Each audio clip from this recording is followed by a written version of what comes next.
Hello everyone, welcome back to the RimWorld Restart Undead series. As always, my friends, ever so good to see you back here with me today.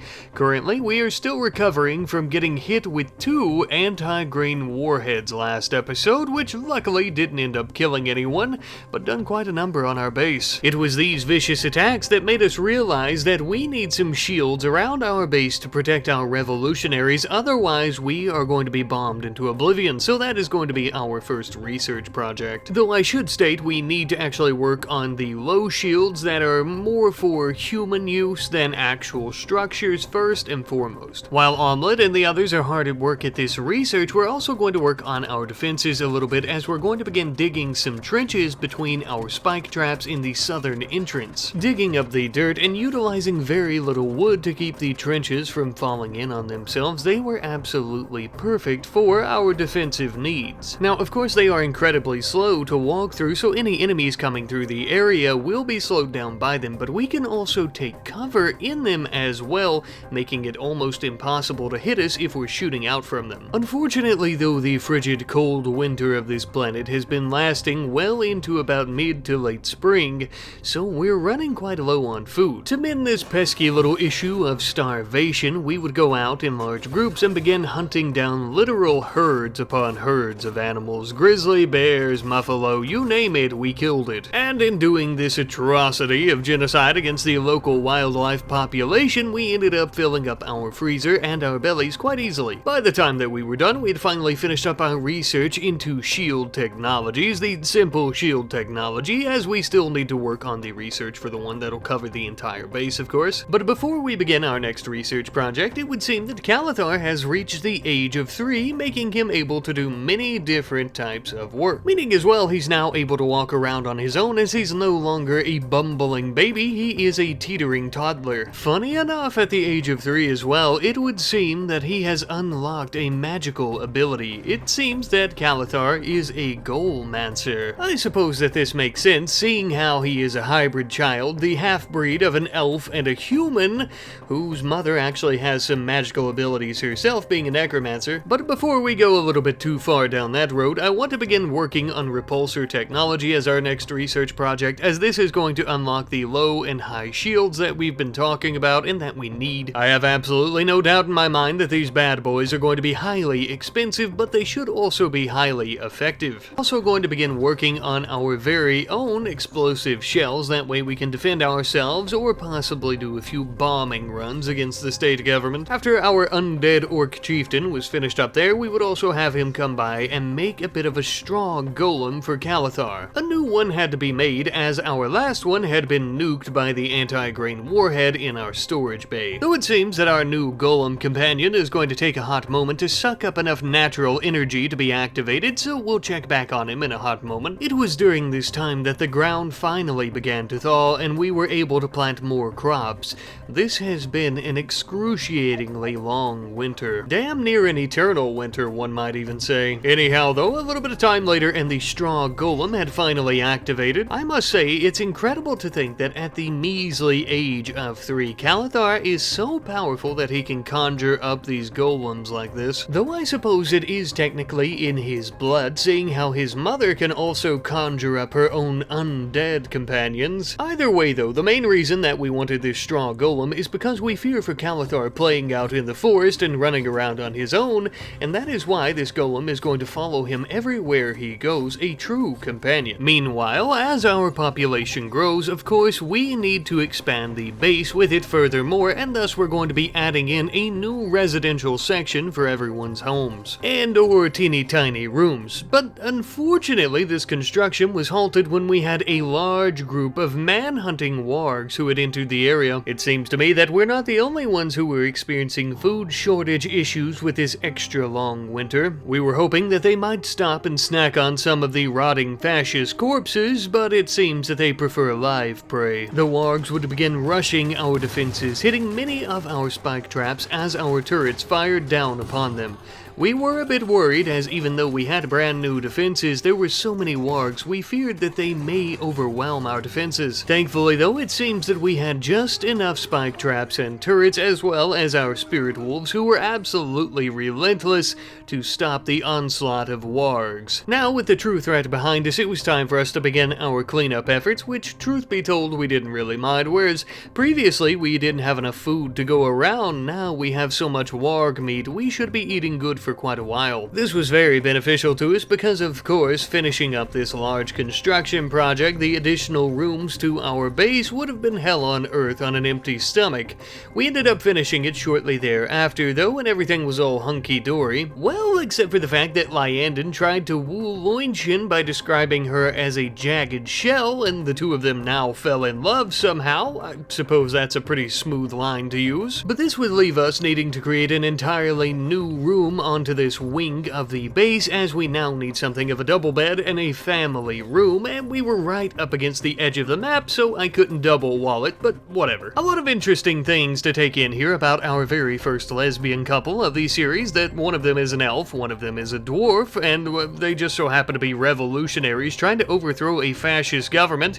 Kinda sounds like we're writing some type of fantasy smut novel, doesn't it? Anyhow though, we would end up crafting some new pieces to our uniforms that we plan on keeping for most of our soldiers. This time around, we're actually going to be making some combat gloves. It's always important to remember that most armors, especially the vanilla style armors, don't actually protect your fingers and toes, and thus we would have to take matters into our own hands. We ended up giving them to our primary soldiers here. We only made about 6 pairs or so, though you can't really see them obviously because they're covering our little fingies. We would also end up finishing our extensive research into repulsor technology, now allowing us to create a small and large shield generator that would actually be capable of deflecting and or tanking shells from above, which I was very excited about, but there was just one little problem. We don't have near enough advanced components to go about building one. Of course, the easiest way for us to go about getting some more advanced components is by trading with our dwarven allies, and thus we would load up plenty of leathers and sculptures and yada yada, you know, everything that we always sell to them. We ended up arriving at the closest dwarven settlement, where they only had about 4 advanced components, so it looks like we're going to be doing quite a bit of trading with them. Or so I thought. Most of these settlements in the area didn't actually have enough components that we needed, and thus we only ended up getting about 8 or so, which is enough for a small shield generator, but the problem is a small shield generator is barely going to cover even a small portion of the base, so we're going to have to try to find some more. Now, truth be told, I guess this is okay, as I do want to go about researching nuclear power. Since we're going to be building mini generators around the base, we're going to need more and more power to go about actually powering these generators, and geothermal is only going to take us so far, I'm afraid. Plus, the issue with geothermal generators is we don't actually get to choose where we build them, unlike with nuclear power generators, which we're going to be able to put anywhere we please. We still need to be careful, but you know what I mean. Now then, a little bit of time later, and we spotted yet another outpost by the RimWorld state. We had decided to send out a caravan to attack it, one, because we don't want them impeding on our territory, and we need to push them back as much as humanly possible, but two, I bet that they have some advanced components, as they use it for a lot of their machinery. The outpost was pretty fair size compared to most that we've encountered thus far.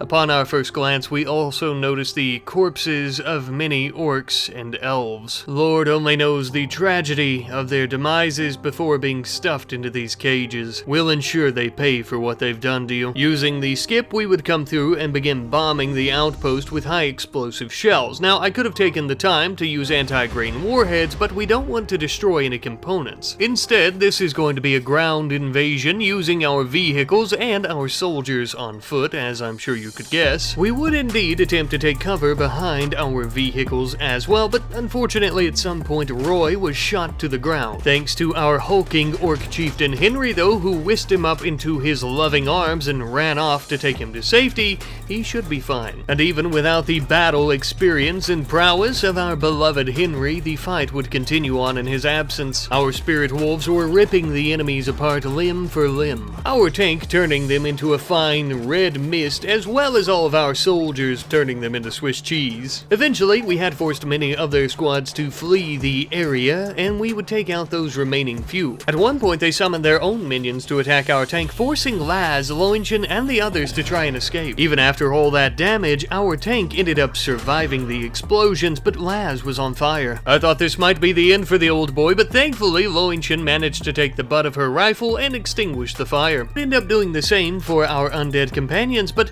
I also noticed that Iroyo had died as well. Now normally this is the part where I would give a very sad speech about how her death would not go in vain and yada yada, but actually with Simeon here we could just easily bring her back to life. And yes, this is still the exact same Iroyo that we knew, even though her soul has been torn from the grips of death and put back into her husk vessel shell of a body. It's still Iroyo. Now that our companions are back alive though, we decided to send Henry throughout the outpost looking for anything and everything that we might find useful.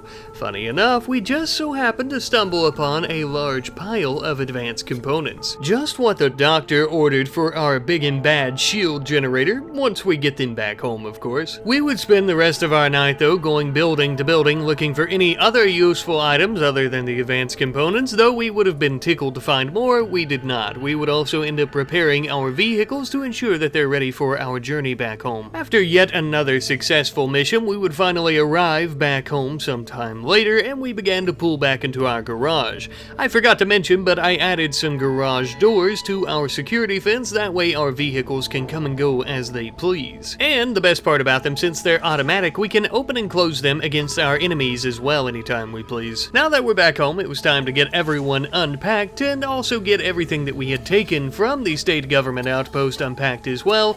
Nothing really of interest, some food, a little bit of resources here and there, plenty of weapons, and I think we may have also taken a turret or two as well. Not only would we take their weapons, resources, food, etc., but we had also managed to take one of their riot police as our prisoner as well. Once we can manage to get through the hard exterior of her fascist ideology, we should be able to convert her into a proper revolutionist. But ideological brainwashing, just as all good things, takes time, so we'll check back in on her later. But before we go about recruiting any new soldiers or installing any of the stolen turrets from the state government outpost, we have much bigger fish to fry. We're actually going to begin deconstructing our solar panels in the center of the base here. Not to worry though, as we're going to be adding them in around the side of the western and southern section of the base itself. This is another great reason I'm quite glad we ended up building our high security fence to protect our solar panels and utilizing the old resources. These didn't cost too much. Ironically, as we were deconstructing and then reconstructing all of our solar panels, we also finished our research into nuclear power, which is going to be a great alternative,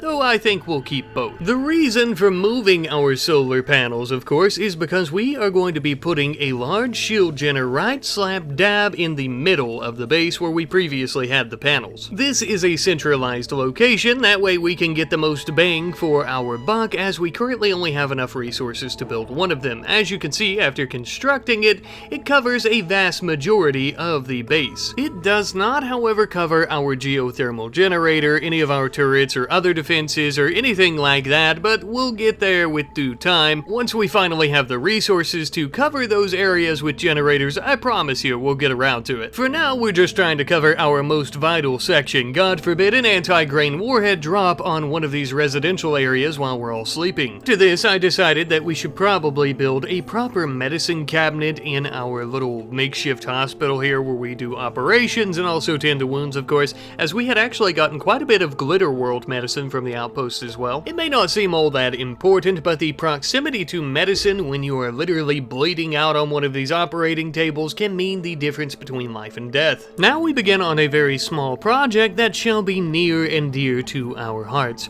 We're going to be building a special item. This is a simple wooden staff, but it is for Calathar. are. I would think it's high time that we begin training the next generation of revolutionaries. The boy must learn to fend and fight for himself, and I feel that there is no one better than Kona Yoshimaru herself to train him. Though Laz may not remember their previous time together, his time with Kona Yoshimaru and his leadership previously as well is invaluable to her. Truly training the boy is the least that she can do. We built him a dummy to beat on with his little stick for a while, and to be honest with you, he was a damn natural. A bit more training and you shall be just as strong as your ma and pa, little fella. I'm afraid to say, but our training time was cut short when we had a group of loyalists from the RimWorld state coming to siege us once more. Most likely emboldened by their previous attacks on us, dropping their anti-grain warheads and decimating a good bit of our base, but also enraged by our recent assault against their outpost. And, as you probably could have guessed, it would seem indeed that they have once again brought the big guns with them. Little do they know, we have been preparing for this and have a counter to this exact issue. Our shield had deployed and was quickly engulfing the entire base under its gigantic umbrella, though you may notice that a lot of our electronics had kicked off during this time, and that is because when the shield generator came on, it began sucking up a lot more power. When fully engaged, the generator requires 4,800 watts, which is actually a good bit more than a singular geothermal generator can actually produce, and thus I'm quite glad that we rebuilt our solar panels, otherwise we would have been screwed. Nevertheless, our strategy is the same. We were going to load our skip up with some mortar shells and begin a carpet bombing run, attempting to kill as many of them as possible. We were aiming for their anti-grain warheads, but unfortunately we ended up missing. On the contrary though, we also ended up killing several of them and destroying their possible mortar blueprints, so it seems that they're just going to attack us head on. During this time, we began rushing to our defenses and firing mortar shells at the incoming group of attackers. With a raid this size, this is sure to be a battle for the ages, regardless of who ends up being the victor, of course. But our ideals and our morals are strong. We must hold the line, for this is how we will be defined. If we go out together as a family. As the oppressors approached our entranceway, we began raining down hellfire and furies of bullets upon their heads. Swarms of our magical abilities would begin surrounding their troops. The teeth of our wolves would shred them to pieces, while Nivorlus's magic would force their allies' corpses to explode. Our undead chieftains splitting them into fractions of their former selves. It seemed that our victory was quickly forming right in the palm of our hands. But their reinforcements had arrived and were falling right on top of us. Due to this, we would be forced to make a retreat away from our defensive line as they burst forth from their drop pods, immediately firing their weapons at us. The only place that would be safe for now would be our garage, which we were trying to rush to as our turrets and our tank were handling the soldiers. They were trying to chase us in, and some of them even managed to make their way inside. We would utilize our tank to try and keep as many as possible from getting inside, but eventually it too was destroyed, with our undead minion rushing to a nearby elven sword to continue fending off the invaders. By this point, the largest group of the state government was beginning to try to flee the area as they had suffered too many casualties, but there were many left in the secondary group who were still attacking us head-on inside the garage. There was a large explosion near our shield generator, and while many of our soldiers would rush there, Henry and Laz would attempt to fend off the enemies, and hiding behind what little bit of cover he could find in the garage behind our vehicles, he would try to stop these bastards at all cost, all by himself. But eventually, I'm afraid he was shot to the ground. Things were now beginning to look a tad bit bleak, as you could imagine. Laz was crawling for safety while bleeding out, though the others were en route to try and rescue him, finishing off any of the remaining riot police and soldiers they encountered. As the battle was coming to an end, we were trying to put out the fire around our shield generator since it had overheated during the fight. Meanwhile, Kona Yoshimaru was attempting to tend to Laz's wounds, but he ended up bleeding to death. He had died, and she, as well as we, had lost him once again. I'm sorry, guys. I really am. I didn't expect this to happen, at least not so soon. Dear God, what have we gotten ourselves into this time? Some type of insectoid invasion, it would seem. I suppose these fine fellows are our comrades. Dear God, I can't... He's back. It would seem that Nivorlis wasn't ready to let her lover go so soon. I had never even considered this possibility before, but something tells me that Laz does not have it in him again to resurrect like that even if we try. If he dies again, it's all over. And to complicate matters even more so, Nivorlis being the necromancer that brought him back, that does also mean that now if she dies, he will die as well. So now we have two people to worry about. But now our revolution shall continue on, and we will also continue to fight the good fight forevermore. Well, until we die again, that is. Before I go, friends, I want to mention that this episode is pre-recorded, so I wasn't able to really take any suggestions into consideration, and thus I am quite glad that Laz ended up getting brought back as well, because that means next episode I'll be able to use many of your name suggestions, as well as I've seen a lot of suggestions about defenses and some other things you guys would like to see, so we'll be tackling that. But a big shout out to our friend Eddie Bindigo7317, whose comment I just so happened to see right after Laz's death, who reminded me of the simple fact that our necromancer could easily bring him back to life, and of course this is definitely something that she would do. Initially I was considering maybe that this would be cheating, but you know what, we'll give it one more try. But my friends, I bid you farewell. Until next time, viva la revolution.